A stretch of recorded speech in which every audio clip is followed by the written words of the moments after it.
हाय पिला माने welcome back to RK tutorial point तुम स्वागत करुच्ची मु रमाकांत आशा करुच्ची पिला माने तुम बहुत भल थी तुम प्रैक्टिस रे कौन प्रकार अवहेला हो न मोर आशा ता सहित तुमने जहाँ भी प्रैक्टिस करुच देख गोटे सिक्वेन्स वाइज प्रैक्टिस कर जमीती कि मु सब वीडियो तुमको कही रखुची सिलेबस कंप्लीट करवा मो दायित्व सेटा मो रेस्पॉन्सिबिलिटी मु कंप्लीट करके तुमको प्रोवाइड करी से किसी भी व्यस्त विव्रत हबार ना किंतु तुम जब वीडियो सब सिक्वेन्स वाइज प्रैक्टिस न कर अधा अधूरा नॉलेज तुमको मिल कहे सार आप यहाँ पढ़ीना जमीक मत पचास जन किए पचारे मैंने पूर्व दुईटी वीडियो पूर्व कथा मुझे क्लास कि सार आप दर्शन कौन बुझी ना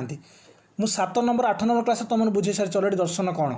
ता सहित मुझे कही रखुची जे कौन सेमती इवन पॉइंट ना जोटा तुम एग्जाम आसब कि चान्स अच्छी तुम छाड़ी देजी ताल तो मो पाठ पढ़ार किसी महत्व ना कि तुम प्रैक्टिस किसी महत्व रही तुमने सियोर रुह जेकोसी बुक फॉलो कर जेकोसी अथर किसी भी प्रोब्लेम ना तुमने यहाँ भावनी जे मोर अथर अलगा कि से अथर अलगा से ब्यूरो बुक सी बुक सेमती किसी भी चिंता करनी प्रैक्टिस कर जेकोसी बही तुम आण जेकोसी बुक प्रैक्टिस कर देख जहाँ भी पढ़ू तुमको से बही मिल ही मिल तुमको जहाँ प्रोवाइड करा ब्रीफ संक्षेप ता सहित इम्पोर्टाट माने कौन है पूरा बछा बछा पॉइंट को बछा बछा नोट को मु प्रिपेयर करुच्ची निजे हैंडमेड रे कहीपर माने अंडरलाइन होची ता जाउची टाइपिंग मोड को तापर आसुची तुम क्लास करने बुझीपार कि तो पिला माने आज क्लास आम डिस्कसन करवा plus two second year education chapter 1 unit 5 आम कहीपर जॉन डुई शिक्षा व्यवस्थार शिक्षा दर्शन बा जॉन डुई शिक्षा दर्शन आम ऑलरेडी 1 2 3 4 5 6 चिंता और सत्य सक्रियता क्रम विकास और शिक्षा शिक्षा और गणतंत्र आग्रह और प्रचेषा पाठ्यक्रम संपूर्ण भाव में डिटेल आम डिस्कसन कर सारी आज आम आलोचना करवा शिक्षादान पद्धति शिक्षकों स्थान श्रृंखला और अनुशासन तुमने जब चाहूच क्लास तुमको पूरा रेगुलारली तुम पाखक जाऊ तुम नोटिफिकेशन पाओ ताले रिक्वेस्ट कर चैनल सहित जोड़ी होकर रुह जदि भी किसी भी डाउट हो तुमने मत बेझिझक कमेंट सेक्शन आम व्हाट्सएप टेलीग्राम ग्रुप सब दि जाइए से मत मेसेज कर तुम चाहो व्हाट्सएप ग्रुप मेसेज न करने भी तुम व्हाट्सएप रे मोर नंबर अच्छी से तुमको मो नंबर मिल जाए व्हाट्सएप कर कॉल कर तो तेणुक तुमको गोटे रिक्वेस्ट नंबर कॉल करनी मेसेज करदेव व्हाट्सएप मुझे जानीदेवी ओके आ जदि भी तुम नोट जहाँ भी दरकार अच्छी तुमने इंस्टा स्टोर पाइपर लिंक दि जाए सहित तुमने चाहिए जब सार पर्सनाली मत यूनिट दिंतु ये चैप्टर दिंतु ताहले तुमको मुझे प्रोवाइड करदेवी मत व्हाट्सएप कल जनईदेव ओके आलोचना करवा शिक्षादान पद्धति कौन बा जॉन डुई द्वारा प्रदर्शित कर शिक्षादान पद्धति कौन ध्यानपूर्वक शुण एक्सप्लेन को मु अधिक गुरुत्व कहीं दिए तुम जाच जदि जन एक्सप्लेन को भल भाव में बुझी दूसरी सिंगल बा कहीपर MCQ 1 लाइनर 2 मार्क 4 मार्क जहाँ भी क्वेश्चन आसो तार संपूर्ण रूप से क्लीयर रही एमती भी माने MCQ 1 लाइनर ता सहित 2 मार्क सेक्शन क्वेश्चन प्रैक्टिस करवा 4 मार्क मतलब प्रैक्टिस हम किंतु तुमने MCQ को ध्यानपूर्वक जब प्रैक्टिस कर पूर्व टिके समय बाहर करके एक्सप्लेन को ध्यानपूर्वक शुणी नि बेटर रही तुम ओके चलतु आलोचना करवा शिक्षादान पद्धति कौन पिला माने शिक्षादान पद्धति कहले डुई शिक्षा पद्धति अनुसार शिशु को समस्त प्रकार स्वाधीनता देवा आवश्यक तार स्वाभाविक आचरण को बाह्य नीति द्वारा नियंत्रण करने अनुचित शिशुर शिक्षा वास्तव अभिज्ञता माध्यम संगठित होता है डुई मतरे व्यक्तिर सक्रियता समस्याबोध तथ्य संग्रह प्रकल्पन एवं परीक्षण माध्यम सत्यता निरूपण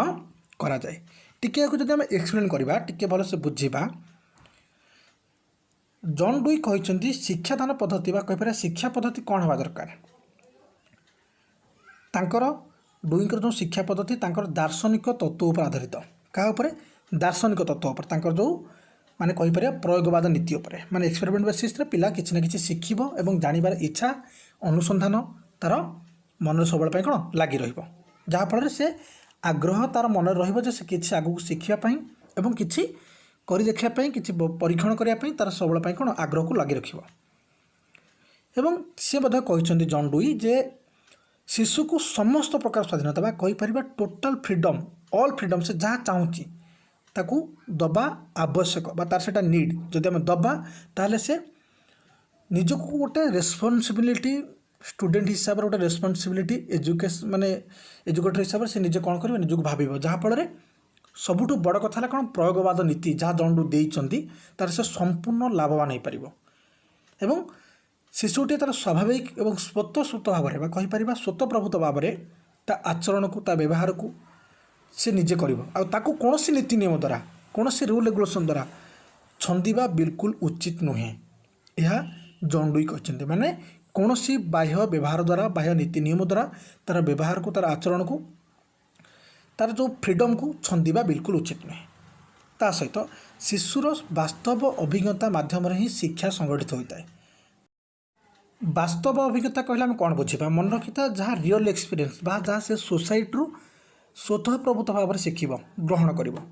ଏବଂ ସେ ଆକ୍ଟିଭ୍ ରହିକି ଏଜୁକେସନ୍କୁ ତାର ମିଡ଼ିୟମ୍ କରିକି ଏଜୁକେସନ୍ ତାର ମାଧ୍ୟମ କରିକି ସେ କ'ଣ କରିବ ଅଭିଜ୍ଞତା ହାସଲ କରିବ। ଏବଂ ଡୁଇଙ୍କ ମତରେ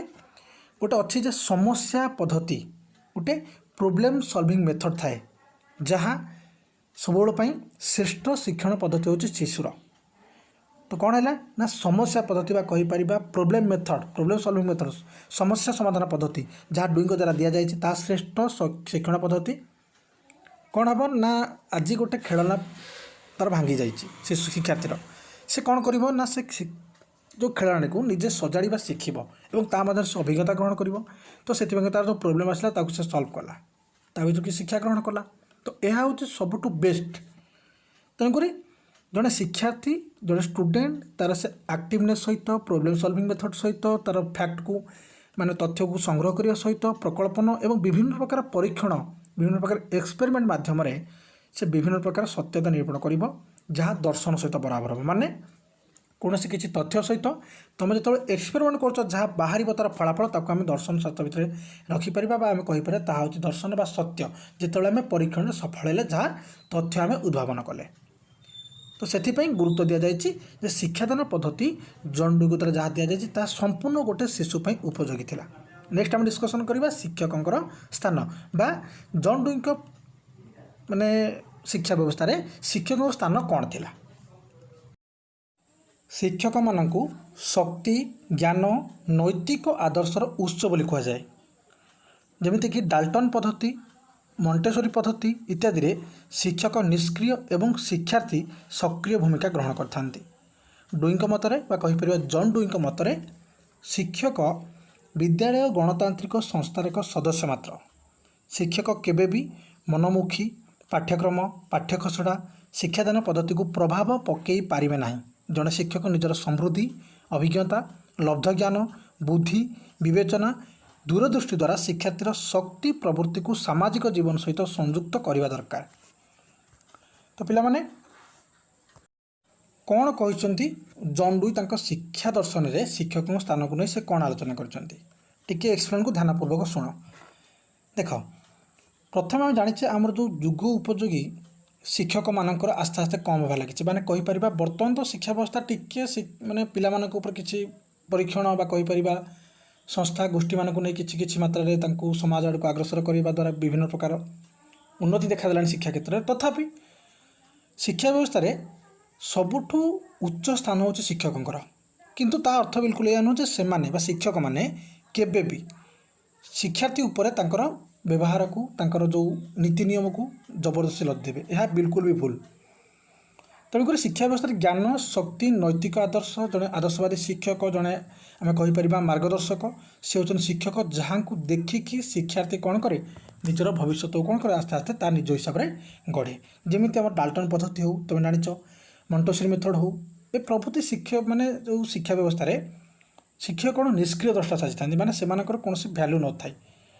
ଏବଂ ନଥିବାର ଅର୍ଥ ବିଲକୁଲ ଏହା ନୁହଁ। ମାନେ ଭ୍ୟାଲୁ ଥାଏ କିନ୍ତୁ ତାଙ୍କୁ ଅଧିକ ଗୁରୁତ୍ୱ ଦିଆଯାଇନଥାଏ ଏବଂ ଶିଶୁର ଅନ୍ତର୍ନିହିତ ଗୁଣାବଳୀ ପାଇଁ ବା ଅନ୍ତର୍ନିହିତ ଗୁଣାବଳୀର ବିକାଶ ପାଇଁ ଶିକ୍ଷକ ହେଉଛନ୍ତି ମୁଖ୍ୟ ମାର୍ଗଦର୍ଶକ ବା କହିପାରିବା ମୁଖ୍ୟ ମାଧ୍ୟମ। ତେଣୁକରି ଯେଉଁ ଶିଶୁର ଅନ୍ତର୍ନିହିତ ଗୁଣ ବିକାଶ ହେବ ଯେତେବେଳେ ମାନେ ଶିକ୍ଷାର୍ଥୀ ଜଣେ ନିଜେ ନିଜକୁ ଚିହ୍ନିବ ଅଭିଜ୍ଞତା ସାହାଯ୍ୟରେ ନିଜେ ଶିକ୍ଷା ଗ୍ରହଣ କରିବ ବା ନିଜେ ଶିଖିବ ସେଥିରେ ଶିକ୍ଷକ ହସ୍ତକ୍ଷେପ କରିପାରିବେନି କିନ୍ତୁ ମାର୍ଗଦର୍ଶକ ହୋଇପାରିବେ।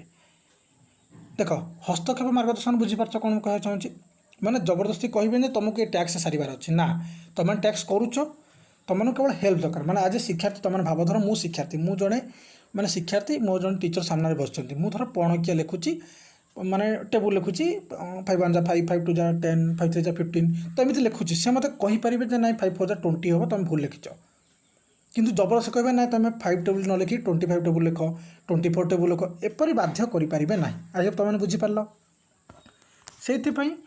ଜନ୍ ଡୁଇ ଗୋଟେ ବଢ଼ିଆ କଥା ଲେଖିଛନ୍ତି ଯେ ଗଣତନ୍ତ୍ର ଶାସନ ବ୍ୟବସ୍ଥା କ'ଣ କରିଛନ୍ତି, ଶିକ୍ଷକକୁ ତୁଳନା କରିଛନ୍ତି, ବା ଶିକ୍ଷକ ବା ଶିକ୍ଷା ବ୍ୟବସ୍ଥାକୁ ଗଣତାନ୍ତ୍ରିକ ବ୍ୟବସ୍ଥା ସହିତ ତୁଳନା କରିଛନ୍ତି। ଡୁଇଙ୍କ ମତରେ ଶିକ୍ଷକ ବିଦ୍ୟାଳୟ ଗଣତାନ୍ତ୍ରିକ ସଂସ୍ଥାର ଏକ ସଦସ୍ୟ, ଗୋଟେ ମେମ୍ବର। କେବେ ବି ମନମୁଖୀ ବ୍ୟବହାର, ମନମୁଖୀ ପାଠ୍ୟଖସଡ଼ା, ମନମୁଖୀ ଆମେ କହିପାରିବା ସିଲାବସ୍ ଏସବୁ ଲଦି ପାରିବେନି ଶିକ୍ଷାର୍ଥୀ ଉପରେ। ତେଣୁକରି ବିଦ୍ୟାଳୟର ସାମାଜିକ ଜୀବନରୁ ତୁମମାନଙ୍କ ମାଇଣ୍ଡରେ ବର୍ତ୍ତମାନ ଆସୁଥିବ କି ସାର୍ ଆମେ ତ ପଢ଼ୁଛୁ ଯେ ଆମକୁ ଯାହା ଶିକ୍ଷା ବ୍ୟବସ୍ଥା ଦିଆଯାଉଛି। ଦେଖ ତୁମକୁ ଯେଉଁ ଶିକ୍ଷା ବ୍ୟବସ୍ଥା ବର୍ତ୍ତମାନ ପ୍ରୋଭାଇଡ଼ କରାଯାଉଛି ସେଥିରେ ଦେଖିବ ବହୁତ ଗୁଡ଼ିଏ IAS OS ଅଫିସର, ବରିଷ୍ଠ ମାନେ ଶିକ୍ଷାବିତ୍, ସେମାନେ ବସିକି ପିଲାମାନଙ୍କ ବା ଶିକ୍ଷାର୍ଥୀମାନଙ୍କର ବା ତୁମମାନଙ୍କର କେଉଁଟା ଉଚିତ ହେବ, ତୁମେ କେତେ ପ୍ରେସର ସମ୍ଭାଳି ପାରିବ, ତୁମକୁ କେତେ ଦୂର ମାନେ ସୁଟେବୁଲ୍ ହେବ, ତ ସେଇଟା ବର୍ତ୍ତମାନ ଆଲୋଚନା କଲା ପରେ ବାହାରୁଛି ଯେ ନାଇଁ ଯେ ମନମୁଖୀ ଜଣେ ଉଠିଲା, ଧର ମୁଁ ଉଠିଲି ତୁମମାନଙ୍କୁ ମାନେ ଆର୍ଟ୍ସ ସାଇନ୍ସ କମର୍ସ ସବୁ ମିଶେଇକି ପଢ଼ିବାକୁ ପଡ଼ିବ, ତ ସେମିତି ହେଇପାରିବନି। ତୁମ ପାଇଁ ଗୋଟେ ସ୍ୱତନ୍ତ୍ର କମିଟି ବସିକି ଆଲୋଚନା କରାଯାଉଛି, ବୁଝିପାରିଲ। ତେଣୁକରି ବିଦ୍ୟାଳୟରେ ସାମାଜିକ ଜୀବନରୁ ଯେଉଁ ଆମେ ଅଭିଜ୍ଞତା ନେଉଛେ, ଆହରଣ କରୁଛେ, ଗ୍ରହଣ କରୁଛେ, ଛାତ୍ର ସମାଜକୁ ଶୃଙ୍ଖଳିତ କରିଥାନ୍ତି। ବାସ୍ କହିପାରିବା ଆମେ ଯାହା ଶିଖିଲେ, ଯଦି ଆମେ ଭଲ ସୋସାଇଟିରେ ରହୁଛେ, ଡିସିପ୍ଲିନ୍ ଶିଖୁଛେ, ରେସ୍ପନ୍ସିବିଲିଟି ଶିଖୁଛେ, ତାହେଲେ ଆମେ ସମାଜକୁ ମଧ୍ୟ ସେଇଆ ଦେବା। ତେଣୁକରି ଶିକ୍ଷକ କ'ଣ କରିବା ଦରକାର ନା ନିଜର ସମୃଦ୍ଧି ଅଭିଜ୍ଞତା ବଦଳରେ ମାନେ ଅଭିଜ୍ଞତା ସହିତ, ବୁଦ୍ଧି ବିବେଚନା ସହିତ ଶିଶୁମାନଙ୍କର ଶକ୍ତିକୁ, ତାଙ୍କର ସାମର୍ଥ୍ୟକୁ, ତାଙ୍କର ପ୍ରବୃତ୍ତିକୁ, ତାଙ୍କର ଅନୁସନ୍ଧାନକୁ, ଇଚ୍ଛାକୁ, ଆଗ୍ରହକୁ ସଂଯୁକ୍ତ କରିକି କୋରିଲେଟ୍ କରିକି ତାଙ୍କୁ ବୁଝାଇବା ଦରକାର, ମାନେ ପଢ଼ାଇବା ଦରକାର, ବା କହିପାରିବା ମାର୍ଗଦର୍ଶକ ହେବା ଦରକାର। ତେଣୁକରି ଶିକ୍ଷକର ଦୂରଦୃଷ୍ଟି, ଧୈର୍ଯ୍ୟ, ନିରପେକ୍ଷତା, କ୍ଷମାଗୁଣ, ଉଦାରତାପଣିଆ, ମାର୍ଗଦର୍ଶକପଣିଆ ଏସବୁ ଗୁଣ ରହିବା ଦରକାର। ଜଣେ ଯଦି ଶିକ୍ଷକ ଉଚିତ ଅର୍ଥରେ କ'ଣ କରିବ, ଗୋଟେ ଶିକ୍ଷାର୍ଥୀକୁ ନେବାକୁ ଚାହିଁବ, ତ ସ୍ୱାଭାବିକ କଥା ସମସ୍ତେ ଶିକ୍ଷକ ଯିଏ ବି ହୁଅନ୍ତୁ ସେ ସବୁବେଳେ ପାଇଁ ନିଜର ଶିକ୍ଷାର୍ଥୀମାନଙ୍କର ଉଚିତ ହିଁ ଚିନ୍ତା କରନ୍ତି, ଜଣେ ଜଣେ ଶୁଭଚିନ୍ତକ ହେଇଥାନ୍ତି। ଚାଲନ୍ତୁ ପିଲାମାନେ ନେକ୍ସଟ ପଏଣ୍ଟ ଡିସ୍କସନ୍ କରିବା, ଶୃଙ୍ଖଳା ଓ ଅନୁଶାସନ। ଏହା ଆମର ରହିବ ଜନ୍ ଡୁଇଙ୍କର ଶିକ୍ଷା ବ୍ୟବସ୍ଥାର ଆମର ଶିକ୍ଷା ଦର୍ଶନର ଲାଷ୍ଟ ପଏଣ୍ଟ। ତୁମମାନଙ୍କର ବୋଧେ ହାର୍ଡ଼ଲି ଗୋଟେ ଦୁଇଟା ଚାପ୍ଟର ମାନେ ଇଏ କ୍ଲାସ୍ରେ ସରିଯିବ ଜନ୍ ଡୁଇ। ତାପରେ ଆମେ ନେକ୍ସଟ କ'ଣ କ୍ଲାସ୍ କରିବା ତୁମମାନେ ମୋତେ କମେଣ୍ଟ ସେକ୍ସନ୍ ଲେଖିକି ଜଣାଇବ। ବର୍ତ୍ତମାନ ଆଲୋଚନା କରିବା ଶୃଙ୍ଖଳା ଓ ଅନୁଶାସନ, ଜନ୍ ଡୁଇଙ୍କ ଶିକ୍ଷା ଦର୍ଶନର ଏକ ଅଙ୍ଗ ବା ମୁଖ୍ୟ ଅଙ୍ଗ କହିପାରିବା। ଜନ୍ ଡୁଇଙ୍କ ମତରେ ବାହ୍ୟ ଶୃଙ୍ଖଳା ଅସାମାଜିକ ପରିବେଶ ଓ ସାମାଜିକ ଚେତନାର ଅଭାବ ଥିବା ସ୍ଥାନମାନଙ୍କରେ ଦେଖାଦେଇଥାଏ। ପରିବେଶ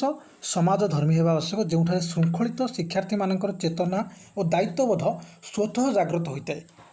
ଡୁଇଙ୍କ ମତରେ ଯେଉଁ ଶୃଙ୍ଖଳା ଅନ୍ତର୍ନିହିତ ଆଭାସରୁ ଆସିଥାଏ ତାକୁ ହିଁ ପ୍ରକୃତ ସ୍ୱାଧୀନତା କୁହାଯାଏ ଏବଂ ଶିକ୍ଷାର୍ଥୀ ବିଭିନ୍ନ କାର୍ଯ୍ୟକ୍ରମ କରିବା, ସହଯୋଗ କରିବା, ଅଭ୍ୟାସ କରିବା, କୌଶଳ ଶିକ୍ଷା କରିବା ଓ ପରସ୍ପର ସହିତ ଭାବର ଆଦାନ ପ୍ରଦାନ କରିବା ବା ସାମାଜିକ କର୍ମରେ ଦାୟିତ୍ୱ ନେବା ଦ୍ୱାରା ଶୃଙ୍ଖଳା ଆପେ ଆପେ ଆସିଥାଏ। ତ ପିଲାମାନେ ଜନ୍ ଡୁଇ କ'ଣ ଦେଇ କହିଛନ୍ତି ନା ବାହ୍ୟ ଶୃଙ୍ଖଳା ବା ଆମେ କହିପାରିବା ଆମର ଯେଉଁ ବାହ୍ୟ ପରିବେଶ ଶୃଙ୍ଖଳା କ'ଣ ପାଇଁ ଆବଶ୍ୟକ ଥାଏ ନା ଯେଉଁଠି ଧର ବିଦ୍ୟାଳୟ ହେଉ, ଯେଉଁଠି ପିଲା ଶିକ୍ଷା ଗ୍ରହଣ କରୁଛି ସେଠିକାରେ ସବୁବେଳେ ପାଇଁ କ'ଣ ଥାଏ ନା ଛାତ୍ରଛାତ୍ରୀମାନଙ୍କର ସାମାଜିକ ଚେତନାର ଅଭାବ ଦେଖାଦିଏ। କାହିଁକିନା ସେଠି ଦରକାର ପଡ଼ିଲେ ମେ ବି ଗୋଟେ ଗୋଟେ ଜାଗାରେ ଇନଡିସିପ୍ଲିନ୍, କ୍ରିମିନାଲ୍ ପରିବେଶ ଥାଏ। ମାନେ କହିବାକୁ ଚାହୁଁଛି ମୁଁ କ'ଣ ବୁଝିପାରୁଥିବ ଯେ ପରିବେଶ କେମିତି, ଓକେ ଏ ୱାର୍ଡ଼ ତ ବ୍ୟବହାର କରିବା କଥା ନୁହଁ। ଗୋଟେ ଗୋଟେ ଜାଗାରେ ମାନେ ଗାଳି ଗୁଲଜ ହେଉଥିବ, ମରାମରି ହେଉଥିବ, ଏ ସାମାଜିକ ଯେଉଁ ଅସାମାଜିକ ଚେତନା ତାହା ଛାତ୍ରଛାତ୍ରୀ ମନରେ ଅଟୋମେଟିକ୍ ପଶି ଆସେ। ତେଣୁକରି ପରିବେଶ ମାନେ ଶିକ୍ଷାର୍ଥୀର ସମାଜ ଧର୍ମ ସହିତ ଏବଂ ଶୃଙ୍ଖଳା ଛାତ୍ରଛାତ୍ରୀଙ୍କ ଚେତନା ଦାୟିତ୍ୱବୋଧର ସ୍ୱତଃ ଜାଗ୍ରତ ହୋଇଥାଏ। ମାନେ କ'ଣ ସିଧା ଅର୍ଥ ଯେ ଗୋଟେ ଶିକ୍ଷାର୍ଥୀକୁ ସେଇଭଳି ପରିବେଶ ରଖିବା ଦରକାର ଯେଉଁଠି ବିଶୃଙ୍ଖଳା ନ ହେଉଥିବ। ମାନେ ତା ଅର୍ଥ ବିଲକୁଲ ନୁହେଁ ଯେ ଡିଷ୍ଟାନ୍ସ ତ କଥା, କିନ୍ତୁ ମାନେ କଦବାକୁ ଉଚିତ। ତା ଅର୍ଥ ନୁହେଁ ଯେ ଗୋଟେ ଗୋଟେ ଜାଗାରେ ସ୍କୁଲ ଥିବ, ସ୍କୁଲ ସାମନାରେ ମଦ ଫ୍ୟାକ୍ଟ୍ରି ଥିବ, ମାନେ ମଦ କାଉଣ୍ଟର ଥିବ, ଗୁଟକା ମିଳୁଥିବ, ପିଲାମାନେ ସେଠି ଜୁଆ ଫୁଆ ଖେଳୁଥିବେ, ମାନେ ଏ ପ୍ରକାର ପରିବେଶ, ତାସ୍ ଖେଳ ହେଉଥିବ, ହୋ ହାଲା ହେଉଥିବେ, ଏ ପ୍ରକାର ପରିବେଶରେ ଶିକ୍ଷାର୍ଥୀକୁ କେବେ ବି ଶିକ୍ଷା ଦେବା ଉଚିତ ନୁହେଁ। ସେଥିପାଇଁ ତ ନିୟମ ଅଛି ଯେ 100 ମିଟର ଭିତରେ କୌଣସି ପାନ ଦୋକାନ ବି ରହିପାରିବନି, କିନ୍ତୁ ସେ ଅଲଗା କଥା ମାନୁନାହାନ୍ତି। ଠିକ୍ ସ୍କୁଲର ଗେଟ୍ ବାହାରକୁ ପାନ ଗୁଟକା ଦୋକାନ ତ ଅଲଗା କଥା। ତେଣୁକରି ଶୃଙ୍ଖଳା ଶିଖିବାକୁ ହେଲେ ପରିବେଶର ମୁଖ୍ୟ ଭୂମିକା। ତେଣୁକରି ତା ଅର୍ଥ ତାପରେ ବି ଆଉ ଗୋଟେ କଥା ମନେ ରଖିବ ଯେ ଶିକ୍ଷାର୍ଥୀ ଯେତେବେଳେ ନିଜ ଭିତରୁ ଅନ୍ତର୍ନିହିତ ଗୁଣ ସହିତ ଶୃଙ୍ଖଳା ଜାତ କରିବ ତାକୁ ହିଁ ପ୍ରକୃତ ସ୍ୱାଧୀନତା ବୋଲି ଜନ୍ ଡୁଇ ମତ ଦେଇଛନ୍ତି। ବାହ୍ୟ ଶୃଙ୍ଖଳା ତାକୁ ତ ଆବଶ୍ୟକ, ତା ସହିତ ସେ ନିଜ ଭିତରୁ ଡିସିପ୍ଲିନ୍ ଆସିବା ଦରକାର। ଧରନ୍ତୁ ମୁଁ କହିଲି କି ମୁଁ ଜଣେ ଶିକ୍ଷାର୍ଥୀ କି ତୁମେ ଜଣେ ଶିକ୍ଷାର୍ଥୀ, ତୁମକୁ ପରିବେଶ ଭଲ ଦିଆଯାଉ, ଯଦି ତୁମ ମନ ଭିତରେ କିଛି ନା କିଛି ଘୃଣା ମନୋଭାବ, ବିଶୃଙ୍ଖଳିତ ମନୋଭାବ, ମାନେ ଚିଡ଼ଚିଡ଼ା ମନୋଭାବ ରହିବ, ତାହେଲେ ତୁମମାନେ ସେ ଭଲ ପରିବେଶ ରହିଲେ ବି ତୁମକୁ କ'ଣ କରାଯିବ, କିଛି ମାତ୍ରାରେ ତୁମକୁ ଇଫେକ୍ଟ କରିବ। ମୁଁ ସମ୍ପୂର୍ଣ୍ଣ ଇଫେକ୍ଟ କଥା କହିନି, दरकार पड़े गोटे जदि विशृंखला पिला को तुम भल परिवेश रख ताहले भी से कौन कर इम्प्रूव कर माने भल बा कहीपर श्रृंखला आड़ जापर तेणुक समाजर मुख्य भूमिका गोटे शिशुर बा शिक्षार्थीर विकास होता है। समाज में शिक्षार्थी विभिन्न कार्यक्रम करेंगे धरतु मुझे कहली आज आम गोटे डिबेट कार्यक्रम कले सेठी शिक्षार्थी निजे अंशग्रहण कर पिला किसी शिखेब सांगसाथी मैंने शिखेब सहित निजे शिखब किसी कार्यक्रम धरतु आज गुरु दिवस है कल शिशु दिवस है गणेश पूजा सरस्वती पूजा जहाँ भी आम कोचिंग इंस्टीट्यूट स्कूल सब पालन कराए यह सहित विभिन्न कर्मक्षेत्र सहयोग करेंगे वृक्षरोपण कार्यक्रम हो माने शिक्षार्थी मैंने सहयोग करेंगे प्राक्ट करा धरतु कौन प्रकार अभ्यास करवा व्यायाम करवा एक्सरसाइज करवा किसी ट्रिक शिखा वैज्ञानिक माने कहीपर जो आम विज्ञान मेला हुए कि जो पुस्तक मेला हुए से सब निज निज जाकि शिक्षार्थी मैंने कौन किसी ज्ञान आहरण करवा दरकार एवं ता सहित जदि समाज थी श्रृंखलित मनोभाव परिवेश शिक्षित परिवेश सहित भावर आदान प्रदान करेंगे ताहले सामाजिक कर्म से दायित्व नेबा सहित श्रृंखला मन में आपे आपे पलि आसब तेणुक शिक्षार्थी परोक्ष श्रृंखलित हम शिक्षक श्रृंखलित कर साहाय्य करें। तो यार सीधा सीधा अर्थ कौन जदि लास्ट पॉइंट कह श्रृंखला और अनुशासन सीधा अर्थ कौन ना समाज ता सहित शिक्षक एवं गृहर जो परिवेश ये तीन मुख्य आम कहीपर प्रथम विद्यालय हूँ घर तापर आम कह समाज सेकेंडरी भितर समाज प्रथम जाऊँगी फास्ट कहीपर प्राइमरी भितर जाऊँगी गृह बा घर सेकेंडरी हूँ समाज सेकेंडरी हूँ स्कूल सेकेंडरी हूँ परिभ्रमण सेकेंडरी हूँ कौन कार्यक्रम सेकेंडरी कौन अनुष्ठान माने अनुष्ठान तेणुक शिक्षार्थी को प्रथमे निज घर बा निज घर भितर ताको सेतिकी श्रृंखलित परिवेश सहित आटाच करवा तार गुरुत्व को बुझा ताको असम्मान न करवा ताको न बाड़ेवा चिड़चिड़ा न करवा ए प्रकार मनोभाव आसा दरकार। आजिका डेट्रे कौन होची ना आस्ते आस्ते समाज सुधरलानी किंतु कहीं क्षीर पीनु गोटे ग्लास कहीं दी चार ढो ढो बजे दौरान बापा बो कि अभिभावक तो ए प्रकार मनोभाव बिल्कुल आसवा उचित नुहे ताको बुझेवा दरकार जे क्षीर महत्व कौन अच्छी कि बुझेवा दरकार जे नाई ए जंक फूड न खाई भल खाद्य खाइबार कौन मैंने मो कथा बुझीपार मुझे तुम मानक एग्जाम्पल देवाक चाहूँगी तेणुक ए प्रकार कौन जबरदस्ती जोर से पिला व्यवहार करवा बिल्कुल उचित नुहे। तो आज ए क्लास सुधा आम मानक शेष होगा शिक्षा दर्शन आमर बोधे आई माने मु भावुची जे आजिर ए क्लास पर गोटे बोधे तुम नेक्स्ट क्लास रो जहाँद्वारा आम संपूर्ण रूप से कम्प्लीट हो जंडुई संपूर्ण कम्प्लीट हो चैप्टर 1 एजुकेशन तापर आम नेक्स्ट क्लास रे कौन डिस्कसन करवा भावुचे इकोनॉमी आम गोटे चैप्टर पूरा कंप्लीट करदे यूनिट नुह चैप्टर कथा कही टाइपिंग अलरेडी चली ओके। तो आज क्लास एंड करुच्ची नेक्स्ट क्लास देखा। जय हिंद जय भारत।